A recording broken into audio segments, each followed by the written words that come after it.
everybody, and welcome back to another episode of Titan Talk. We are here on behalf of the Eastlake Alumni and Friends Association. My name is Mariana Hughes, and I'm here with my beautiful friend and colleague, Mrs. Vanessa Brinkman. We're so excited to be here as a part of Eastlake Plus, a positive podcast. Thank you for joining us. So, I'm good. How are you doing? I'm good. We made it through another grade week, didn't we? Go team. We do have to talk about the buns, though. Yes, my students know when my hair's in a bun and I've had like a venti coffee, we're going to get right into it. So yes, it's grade week and it's been a good week. We just want to provide a real realistic view of what's happening on campus. And let me tell you, bun on the run. Bun on the run. Yes. All right, Mrs. Hughes, what are we doing today? Well, last week we were here and we talked about our 5 A's at the Eastlake Alumni and Friends and at Eastlake High School, our academics, arts, activities, athletics, and of course, alumni. And this week, we really want to bring out the importance at our school of academics. We're starting with academics. So why? Why, Mrs. Hughes? The kids are looking towards summer break. We just came off spring break. Why academics now? Well, even though we're really wrapping up our coursework and we're really kind of winding down, we're in the thick of it. Lots of big assessments coming up, lots of big projects, lots of big kind of celebrations and rituals in our community, and academics are at the forefront of all of those. That's why we're at Eastlake High School, really, for academics. Hence the reason why we're wearing buns today. Yes, we're serious about those academics. Yeah. So there's no playing around with that. Yeah. All right. Well, when we think about the academics here at Eastlake High School, we tend to start thinking about the tough courses. But what really helps kids is those traditions that we do in the classroom to get them engaged, to get them excited to come to school. So what are some of your favorite ones that you do in your classes? I've been at Eastlake for going on 21 years, and there's some things that are really important in my class. In the last several years, we've really focused on service projects.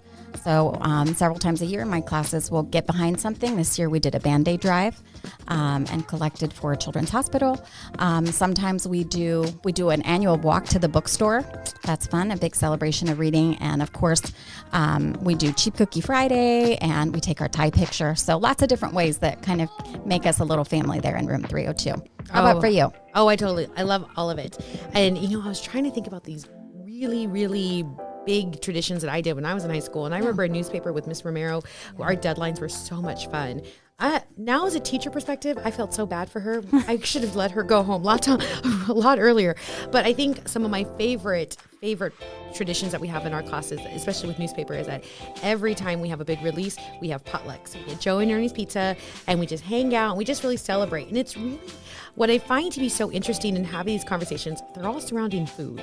And what's interesting, it's like, I think that's just the idea of have a meal, let's share our values, let's celebrate together. It's always such a beautiful moment to have that meal with people. And even through COVID, even during the pandemic, everyone would turn on their cameras and start eating and have like little celebrations and it's for newspaper. And then now, we get to go outside and have those beautiful moments also. So it's been a lot of fun. Yeah, there's plenty of stress that comes with doing well in school and doing well in academics, but really these traditions and activities hook kids in and get them excited about the curriculum, give them something to look forward to, and really develop that culture in the classroom that makes them feel like they belong and what they're doing is important and that they're important in the classroom. So I'm so excited to share some of the fun activities and traditions that we see around campus. Mm-hmm. And what's interesting is that today we wanted to do something a little bit different to get our audience engaged. Yes. And what we were thinking about when we were prepping this is that we were going to go on Facebook and you posted a comment on our alumni page and we're asking like, hey,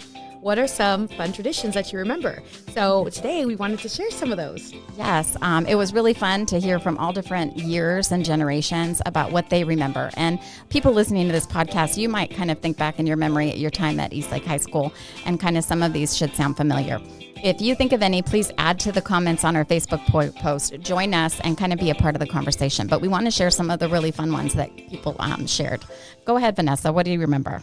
So the first one is by Janet McNamer, and she shared, Mr. Acosta,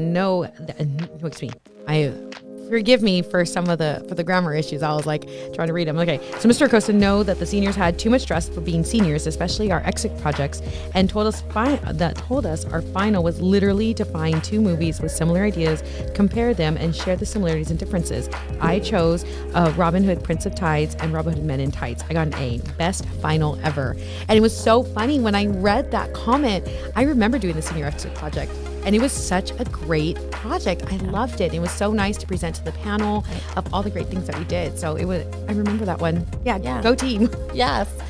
Katie Mercer, thank you so much for sharing and getting the conversation. She said that she remembers the 60-minute speeches in Miss Lenon's U.S. history class and also watching the nightly news with Lester Holt in Mr. Alba's government class. All of those little memories that you have out there, those teachers are trying to get you excited about what you're learning and give you something to look forward to. What else did we hear from? Okay, so we heard from Jeremy Buenviaje. Thank you. I'm so sorry, Kathleen. I got nervous. Shared Giang Balani, the Filipino teacher during my time, did a family tree assignment, which ultimately became my passion, then into my career. I loved that one. Yeah. And it was so exciting because I think that's like the perfect example of how, again, now going from the student to now the teacher perspective, is that realizing that what we do in the classroom can spark some inspiration. And then, of course, you have the 1950s census that was just released. So it's like even more conversations surrounding family history and family trees. I thought that was really exciting. Yeah. A lot of the traditions that teachers do, I'm thinking about Mr. Colarusso. You guys might remember that he always has a playlist with his curriculum. So whatever they're learning about, usually there's like this 80s playlist that's happening. And then he also dresses like his curriculum, which is hilarious. So if they're studying blood in his human anatomy class, then he'll kind of very slyly wear like a red sweater. And then the kids eventually put it together. And then they look forward to it. And he gives them like a bonus quiz question if they also participate. So I know that Hinkle, what does he do? He always has like waffles for all the hundreds and hundred kids after grad night. I mean, that's a lot of waffles. But again, it's a tradition that people look forward to. And then one more that I wanted to share off of our Facebook page was that Christine Fernando shared, Mr. Burrs did riddles at the end of each class, and Mr. Cronin went over the current politics and the occasional Florida man update. Yeah. And that's one of the funniest things because, since I teach 11th grade, the kids would always come in like, oh my God, Mrs. Brinkman, did you hear about this story? Yes. But again, it's the way the kids look forward to things. And it's also the way that the teachers can share a little bit about themselves and make the curriculum just way more than chapters and tests and standards. Kids need to have some fun. And again, these memories that they're making at our school, they're lasting, right? That's why we're connecting with alumni. We want to hear about all those things that you also remember. Well, and that's one of the biggest things, again, when you go back to it. It's like when I was in high school, as much as I remember writing the essay, it wasn't, you don't remember those moments, you remember those conversations. But now we're in the thick of AP testing. Yes. And that's one of the big things that, every AP teacher has a tradition. So what is one of your favorite AP testing traditions? Well, for years and years, I've done my cupcake day, and that's a big celebration, a nice, beautiful breakfast with the students. I'm not sure if we're going to be able to pull that off this year with COVID and all the protocols, but I'll look forward to bringing that back. I know other teachers, I'm thinking Mr. Arteaga's art students, I remember they always did a culminating art show, either in the main office or in a local physician's office. They had an art show. And again, that was an annual thing that we looked forward to as a school to celebrate the arts and the academics with his AP art classes. And it's always funny in the very beginning of the year, you have an AP Psych class and you have Ms. Trongali out there and you just see all around the 300 building chalk everywhere. And all the kids are drawing all the parts of the brain, and it's just so exciting. But one of my favorite AP traditions that I borrowed from you as we've been revamping our AP English department has been the cheap cookie. And I know what's funny is during COVID, okay, so I know it's a little crazy, but my kids during COVID, during the distance learning, we wrote 23 essays. Yes, I believe it because I graded all those. Exactly. But what was funny is that once we returned in person, first day of school, I had told the kids, I go, guys, when you are ready, come find me in 304. First, I can meet you in person. Yeah. And 2, come pick up your cookies. And they didn't believe me.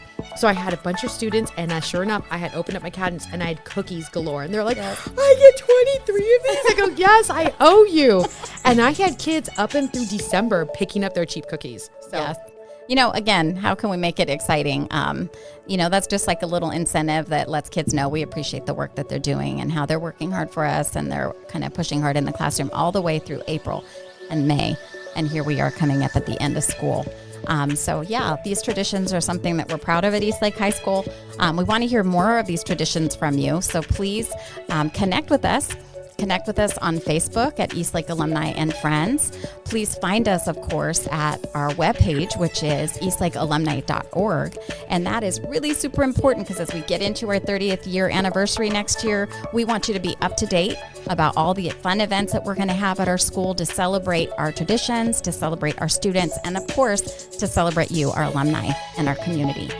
So we are looking forward to our next day on our next podcast. And we really just appreciate you joining us to talk a little bit about academics at Eastlake High School. Thank you so much. And remember, once a Titan, always a Titan. Thanks.